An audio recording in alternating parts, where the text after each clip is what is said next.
I'm gonna start recording. Okay, so today we are talking to the gentleman of the Rooster Smokehouse. So first question is, I know you started this in 2020. So what came first, the pandemic or the cigars? It's a funny story. Actually, the cigars came first. We had been trying to get this going for since probably 2015 or so, 2016. 2020, we actually started to look for a brick and mortar. We were initially going to be a speakeasy cigar lounge. Then right as we were about to sign our lease for the lounge, the pandemic hit, so we were able to back out in town without any financial burden. But what we ended up doing was going all online and really wanted to highlight other Black-owned cigar brands. And that's what we didn't have our brands, at our own personal brand at that time. We were just, an online store for Black-owned cigar brands, and then transitioned to creating our own blend, which what you have with you today. So, okay, so I guess I should have done this before I jump right into the questions, but okay, so you are Thomas. So your cigar is the architect, which is the visionary and the innovator.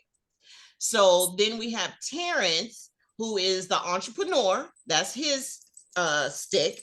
And then we have Brian, the accountant, which is structure, wealth, and success. I love it. I'm loving it. And then Wayne is the genius. So his cigar is the genius because he's spicy and a little leathery, tough skin. That's what I'm taking from that. Now, I do my research. I see. I hear. So you all have, I watched your videos, and you all have a drink. Tom, you say bourbon, like you in your video you say bourbon, and Terrence, you say coffee, bourbon, and late night scotch. Yes, but Mr. Brian, you didn't say any kind of liquid refreshment with yours. So which one is yours? Because Wayne has rum. So which one is yours? It's kind of a tough because I have a palate for different things. But if it's a nice, I'm more of a coffee bourbon person. But my go-to, I hate to say it, is vodka. I don't know why, but it's always been vodka. But smoking a good cigar would have to definitely be bourbon and coffee. Okay, so let me ask you. So about the vodka, do you not like the vodka taste with your cigar or any cigars, or is it just because nobody has come out to say vodka and cigars go together? It doesn't. Let me just put it like this: it pairs okay, but it doesn't. The notes doesn't pick up like bourbon or whiskey with a cigar. Okay. Because you know how they curate age bourbon. It's like you're aging whiskey and bourbon similar to cigars to me. So I think like the earthly notes pair better with bourbon and whiskey versus vodka. Okay. And if I may add, if no one has come out yet to say that vodka pairs well with cigars, well, let me be the first one. but I'm sure there's some out there. A nice light cigar with a Connecticut wrapper for me goes well with some vodka, and so that's our architect and that's our genius. They'll pair well as well. Okay, so what vodka? Because I'm not a vodka drinker, but I ain't a liquor that I won't drink. I know that's right. So a lot of, if you would say anything with vodka, it would have to be Tito's, and it's so many like smaller batch vodkas. Like personally, one of the ones I like with if I do drink with a Connecticut, it would be Kettle One. Okay. Potato vodka that you made from potatoes. I think that would pair sort of well. It goes well with it, but it's mostly a lot of more small batch vodkas will go well with like lighter cigars. Okay, I got some Tito's right over there. So try it on out. Be making a trip with me this weekend. Exactly. Do you have a stick? Do you need us to send you some? Because we got you. I have you all stick, and I'm taking them with me this weekend. I'm saving them because I want to take them to the Beer and Bourbon Fest. So I appreciate the little cigar case that you enclose with it, because every time I have not gotten a leather case to carry my cigars in. I just have my little travel humidors, the utilitarian ones, they Yeah, ain't yeah. cute or whatever, but I have those. So I need to know about this name, the Rooster Smokehouse. Well, Okay. first of all, who came up with it and why the Rooster Smokehouse? Yeah, so initially we were the Rooster, and as we were coming across the name, so we landed on the Rooster. Rooster being a leader, Rooster being someone who takes charge, who kind of knows who they are. Rooster being a persona, right? Rooster also meaning philosophically the dawn of a new day. So it kind of has all these inner meanings that spoke to all of our different personalities, and so that's kind of how Rooster came. And then Wayne actually came up with the smokehouse tagline for the back end of it, just to kind of solidify that we are specifically talking about smoking. So that's kind of how the marriage happened with the name Rooster Smokehouse. Okay, and so I know that you said that you had initially wanted to go into a brick and mortar store. Is that still your goal, to have a Rooster Smokehouse cigar lounge? Yeah, that's still in our future. Looking at the best way to do that. Right now, focusing on getting the brand out there, the blends, creating that brand recognition. We're carried now in a couple of different stores and lounges across the East Coast. So just trying to work on getting that out there. We're looking to get into what is now going to be one of the largest humidors in Las Vegas when they open up in July. It's a place called Smoke, so we'll be there as well. Okay. So which one of you, or do you all do this collectively, goes out and tries to get your cigars into these brick and mortar stores? So I'll take that one, and we all do it collectively, since we all have different calendars, and we're all busy. We're not in a hurry to grow. We want to make sure that we provide quality cigars to our customers. We want to make sure we provide quality cigars to our lounges. And so when opportunity presents, we ensure that we're prepared, to have that conversation with that lounge owner or that smoke shop. And just by us visiting their lounge and getting to know them, establishing a rapport, maybe having a light and cut, with their customers, gives us the opportunity to go ahead and get our sticks into their lounge.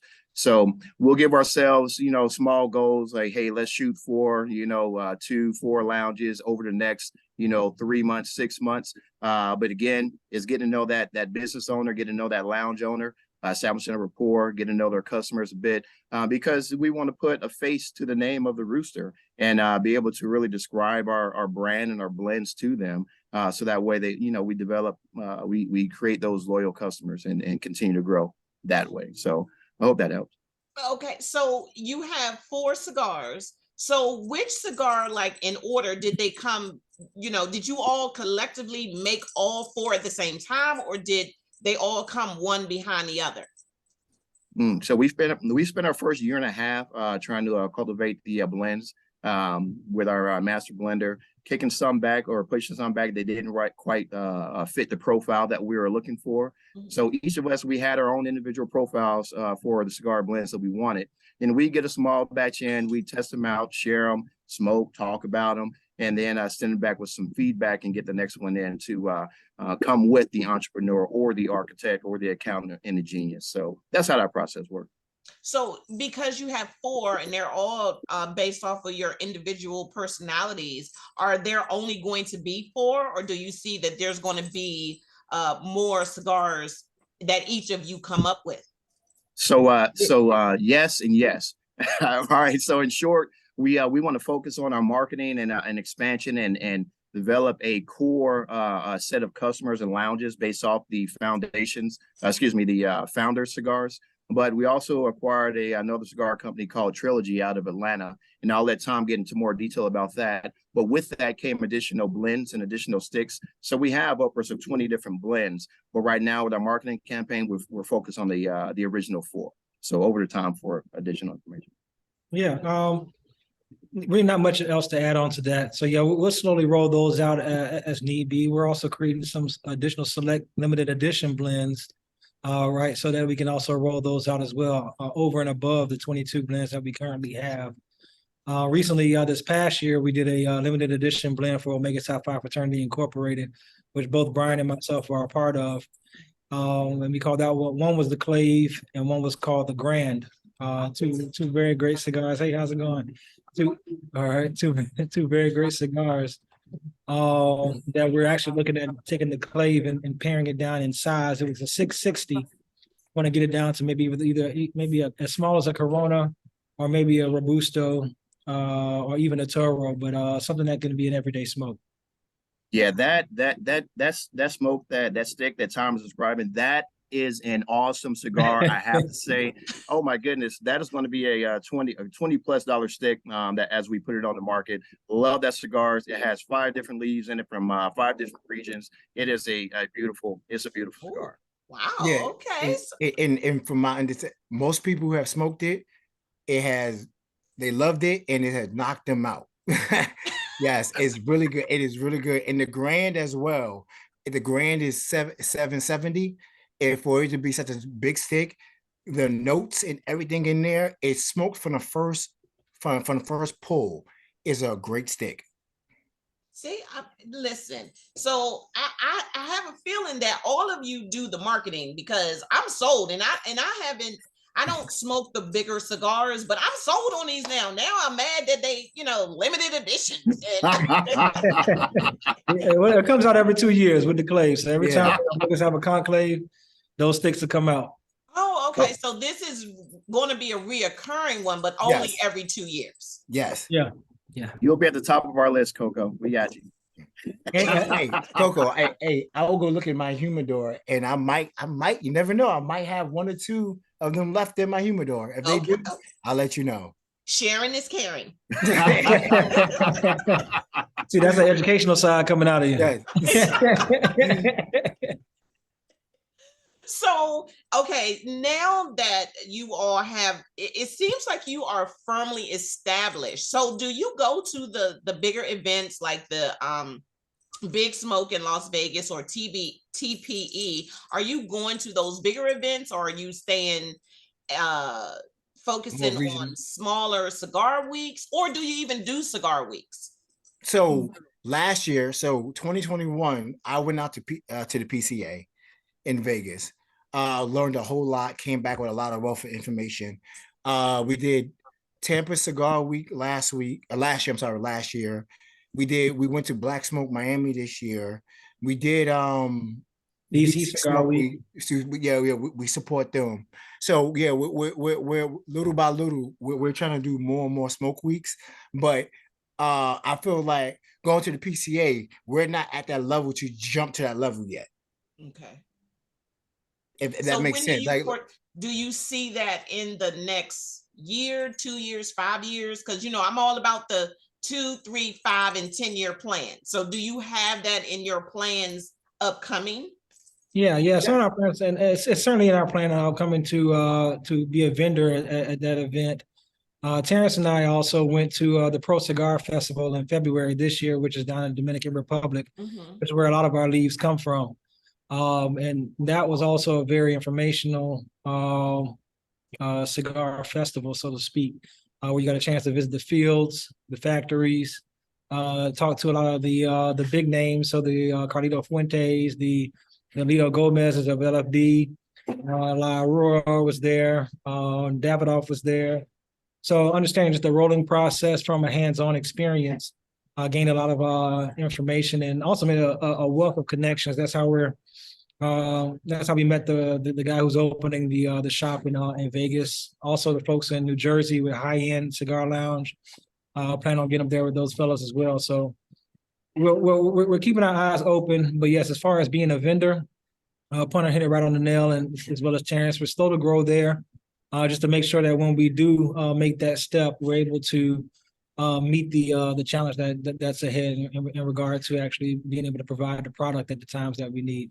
Yeah. If I could, on the events, so we're getting out there to regional events from city to city, the smoke weeks. Love it. Love getting out there to meet, cigar aficionados and smokers and new people to the cigar industry, really. Because when we have these smaller events, what I really love about the smaller events is having time to talk to a potential customer and tell them about the cigar experience, from cutting the cigar to the aroma to lighting the cigar, and really describing them, hey, it's just not lighting that stick and smoking it, but enjoying the overall experience. And make sure your setting is right as well. As you can see, I'm sitting on my front porch having an architect with some coffee, great setting. The sun just came out just for me. No, but on the Pro Festival down in Dominican Republic, what it reinforced for me is that cigar lovers across the world, we have the same mentality, which is to be welcoming, which is to engage in conversation and network and get to know each other. So from that Pro Cigar Festival down in DR, love the fact that we have contact now in New York with the Cigar Lounge high ends, out in Vegas with the Cigar Lounge Smoke, which is soon to come. But what I also appreciated was meeting cigar aficionados from Argentina, from Chile, from Peru, from Belgium, from the UK. It was great. It was awesome. Across the Caribbean, those talking about DR Cigar Festival, then heading over to Cuba and heading down to Nicaragua. I didn't even realize that they had festivals, but now it's on my agenda to hit those next year and the years to come. So really appreciated that experience and getting to know and mingle with cigar smokers from across the world. Loved it.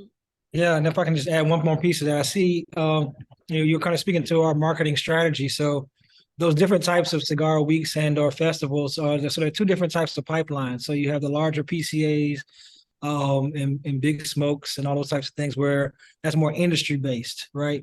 So then you have the weeks or the cigar or the different cities that are doing their cigar festivals. That's more customer based. So that's kind of how we are compartmentalizing the two different festivals and attacking it from a marketing strategy that way. Those smaller ones like Terrence described, we're able to really get into the weeds with our customers. And then those larger events, we're finding out more about the industry and how we can better ourselves and grow from that perspective. Right. Hold on real quick. No worries. I'm just enjoying a cigar. Take your time.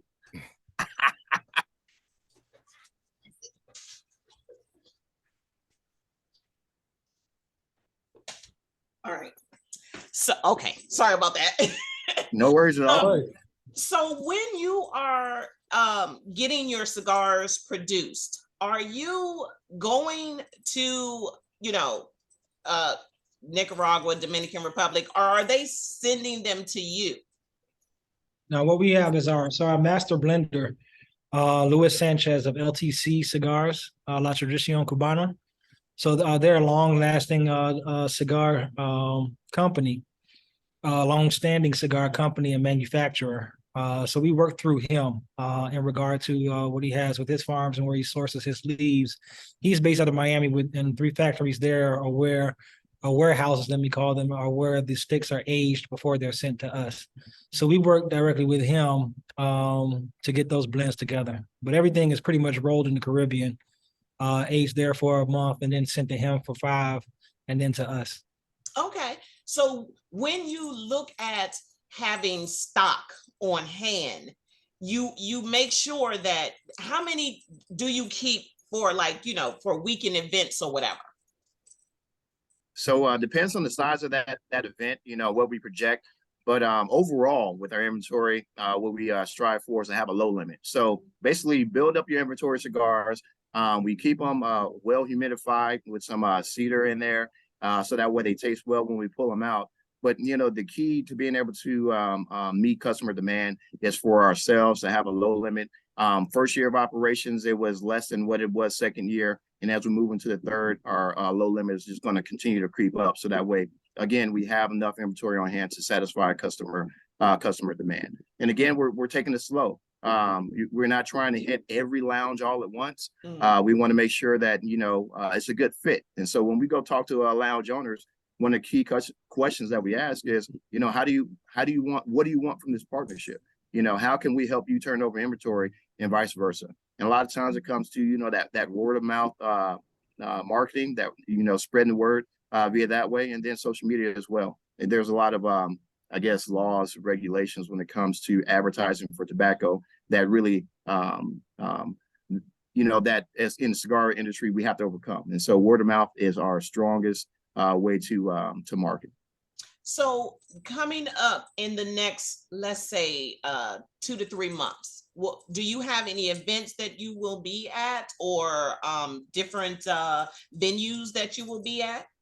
Well, first, let me give a shout out to Black Golfers Weekend out here in the DC area. We are their sole cigar vendor for that event. That's one I am really excited about. We have another one that's around the same time around Polo. I'll let Tom describe that one. Yeah, so there's also a Black Polo event that's also in the DMV area, where we'll be one of the cigar vendors that is out there as well. So we're doing that one. And of course, we'll be hitting the cigar weeks as they come up as well. The DC Smoke Week. Baltimore is supposed to be coming out with the week as well. We'll attend that one. I think Philly was actually already back. I'm sorry? Atlanta in September. Atlanta in September. Yeah. So yeah, so everything that's on the calendar for Smoke Weeks, we're gonna try and hit them all. Even to Houston. If that has not already happened, we'll try and make it out there as well. Okay. So I know you have an online presence. I saw you on Instagram, but I know that you have a website. You're also on Facebook as well? And correct. What is the lounge? If I'm out and about, what lounge am I going to see you at normally? Or do you all go to the same lounge or different lounges? So you'll catch me at TG Cigar Lounge right here on 9th Street, next to the convention center, pretty much almost every day. Mm-hmm. As an architect, I got a couple of projects in the city, and so I usually do my paperwork right on in here. Belly up to a table with some Wi-Fi and a nice cigar and a coffee, and get my work done. But we're also carried in Ladies First, which is in Clinton, Maryland, right around the corner from me, 2 minutes away. Oh, there you go. You can catch us right in there. All right, I'll look for you next time I'm there. Also, okay. Yeah, you over by Terrence. So we're also in Petworth rotates. So we're in and out of Petworth Cigar. They actually we actually launched our brand with Petworth Cigar. So shout out to them, Diane over there. We're also just outside of Orlando, Florida, in Haines City, at a lounge called Haines City Quarters, where they have all of our blends in there as well. And so we just got into a lounge in New York called Sunrise Cigars. Cigars at Sunrise? Cigars at Sunrise, yeah. Very good shop owner there. So he just got his shipment in this past week. So you'll see us in there also. Okay. And Brian, where are you normally? Same places, wherever Tom and Terrence is at, I'm usually right somewhere around. But definitely TG's. Definitely, I haven't been to Petworth in a while, but usually Petworth as well. Those are my two main spots. Listen, I have thoroughly enjoyed this. I'm so lucky. Listen, I can say I've had 3 minutes same time. Now, there you go. I have thoroughly enjoyed it. I can't wait to get into these cigars this weekend. I'm telling you, I have already based my whole experience at the Beer and Bourbon and Barbecue around the cigars. I'm like, ooh, I'm starting with this one. I'm gonna have this one. I'm gonna make sure. So I can't wait. I thoroughly wish you all true success. It's like you already are successful. You're out there. You're doing the thing. For Black men to be putting out a product that the community is going to love, I congratulate you. And I can't wait to meet you all. We've met virtually. Now we got to meet in person. There you go. Definitely. There you go. And I would say if you're gonna put the cigars in the order, you should start with the genius, and then architect, and then the entrepreneur, and you should definitely finish off with the accountant, just because it's a bolder cigar. So that's a medium to medium plus. Okay. So as you get into your night and the bourbons get heavy and thick, you're gonna want a thick smoke to come with it. See, that's how I like to end my night. So there it is. We'll be cyber stalking you all. Likewise. And I hope, listen, I hope the sun comes out for the rest of us like it did for Terrence down there, because it's still cloudy over here by me. I ain't seen the sun yet. So It's sunny in DC right now. but I Well, hope you all thank you for having us, Coco. We really appreciate it. Love this listen. interview. I'm Thank gonna have for you having back once I smoke them. I'm gonna have you back once I smoke okay. them. Please There's do, so much please more do. stuff that I want to get into with you all. So All yeah, right. I'm gonna have you back. So my internal be, you know, emailing y'all and getting everything all situated. But I thank you all for joining me today on Thursday. So I hope you all have a great see where my mind goes. See, Right. being retired, every hour is happy hour. Yes, it is. Love Right. it. I hope you all have a great rest of your day. You do the Thank same. you. Thank you Coco. so much. Appreciate it. Bye-bye. Bye-bye.